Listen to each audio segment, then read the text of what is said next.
l'avez peut-être suivi en direct aujourd'hui, Thomas Pesquet et 3 astronautes ont décollé vers la Station spatiale internationale pour une mission d'une durée de 6 mois. Ce voyage s'est réalisé à bord d'un vaisseau conçu par SpaceX. La principauté avait d'ailleurs fait appel à cette société américaine pour lancer son premier satellite dans l'espace. L'occasion de se remémorer ce lancement qui a eu lieu il y a 6 ans maintenant avec l'administrateur d'État de Monacosat SAM. Bonsoir André Saint-Bleu. Bonsoir Émilie. Entendre le nom de SpaceX doit évoquer beaucoup de souvenirs, notamment ceux de 2015 en Floride. Ah oui, tout à fait. Quand nous sommes allés pour voir le premier lancement du satellite sur la position orbitale de la Principauté de Monaco, qui a eu lieu à Cap Canaveral avec la ministre de l'Environnement et du Développement. Et depuis, ce satellite se développe et fournit des services, je pense, à une dizaine de pays de télécom, dont principalement le Turkménistan. Donc ce satellite, Monacosat, est toujours actif? Monacosat 1 est toujours actif et il a encore une durée de vie théorique de 8 ans et peut-être plus, puisqu'en général, au-delà de la période garantie, il dure un peu plus d'années. Alors vous avez dit Monacosat 1. Est-ce que ça veut dire qu'il va y avoir Monacosat 2? Et tout à fait, puisque la principauté a décidé de lancer 2 autres satellites qui seront plus petits, donc qui correspondent en termes de volume à peu près à la moitié de celui qui a été lancé en 2015.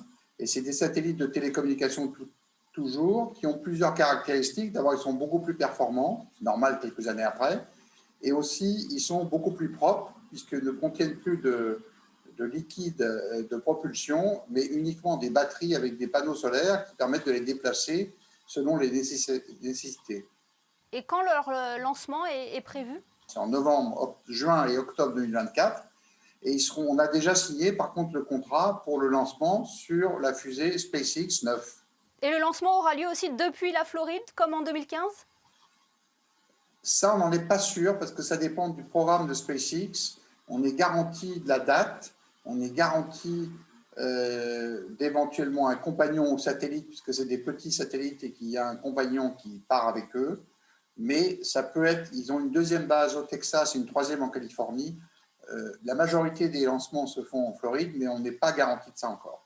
C'est un projet mûrement réfléchi. Il a fallu du temps entre le lancement de Monacosat 1 et le projet Monacosat 2. C'est un long processus, André Saint-Bleu? C'est un long processus pour plusieurs raisons. D'abord, il faut vérifier que le marché est là. Et deuxièmement, la position orbitale de la principauté, elle l'utilise avec un premier satellite, donc elle l'a gardé. Et beaucoup de pays n'ont pas gardé leur position orbitale et donc aujourd'hui sont en demande, principalement pour répandre l'Internet dans leur territoire, où c'est plus efficace avec un satellite qu'avec du sol et des fibres.